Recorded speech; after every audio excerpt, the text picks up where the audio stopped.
เติมพลังจุดไฟเผาไหม้จิตวิญญาณของทาน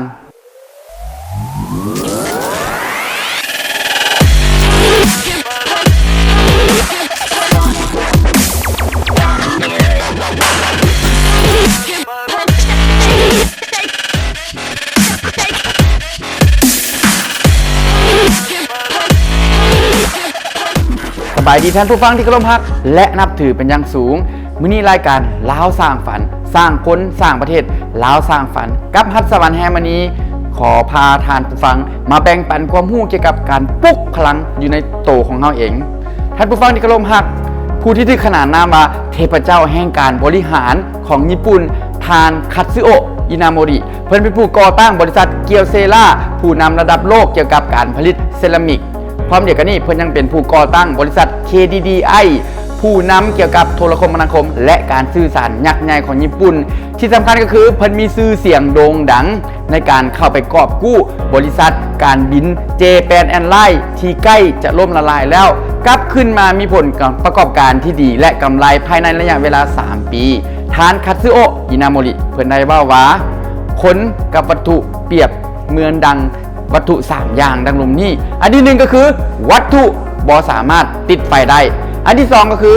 วัตถุสามารถติดไฟได้และอันที่3ก็คือวัตถุที่สามารถเผาไหม้ตนเองได้ตลอดเวลา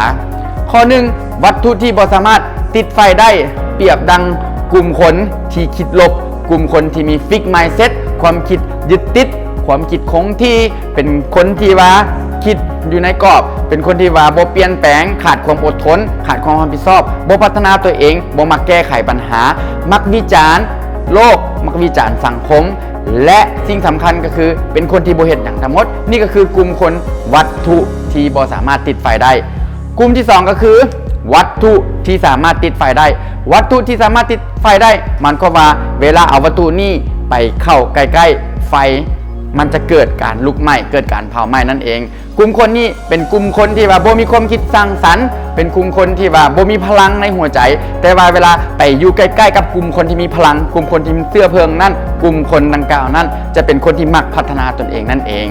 และกลุ่มคนที่3ก็คือกลุ่มคนที่เผาไหม้ตนเองได้กลุ่มคนพวกนี้เป็นกลุ่มคนที่มีพลังความคิดบวกเป็นกลุ่มคนที่มี growth mindset ความคิดก้าวหน้าความคิดเติบใหญ่เป็นกลุ่มคนที่ต้องการที่จะเรียนรู้สิ่งใหม่ๆพัฒนาตนเองตลอดเวลาถือเอาอุปสรรคเป็นสิ่งที่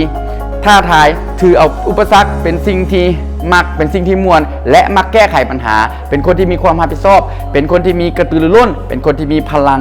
และเป็นคนที่สร้างสรรค์สิ่งใหม่ๆอยู่ตลอดเวลาท่านผู้ฟังที่เคารพว่าบ่ทานจะเป็นคนประเทศใดก็ตามอยากให้ทานเป็นคนที่วัตถุติดไฟเผาไหม้ด้วยตนเองเพื่อหยังเพื่อก้าวไปสู่ความสำเร็จเพื่อก้าวไปสู่การสร้างความสุขและเพื่อก้าวไปสู่การสร้างเลกาซีตำนานของทานเองจงอย่าลืมคำมั่นสัญญากับทานว่าทานเกิดมาเพื่อไผ่ทานเกิดมาเพื่อเฮ็ดหยังเป้าหมายสูงสุดของทานแม่นหยังตอนนี้ทานยืนอยู่จุดใดและทานอยากจะก้าวไปอยู่จุดใดและสิ่งที่สำคัญก็คือก่อนจะลงมือเฮ็ดสิ่งใดสิ่งหนึ่งมือนี้จงเขียนเป้าหมายมื้อวานนี้อย่างเป็นลำดับอย่างเป็นระบบแล้วลงมือเฮ็ดยังมีพลังเฮ็ดยังมีความหวังเฮ็ดยังตั้งใจนั่นเองถ้าผู้ท่านคิดว่าคลิปนี้มีประโยชน์กรุณากดไลค์กดแชร์เพื่อให้ครูเซ็งได้มีกำลังใจในการสร้างคลิปต่อๆไปอีกด้วยขอขอบใจ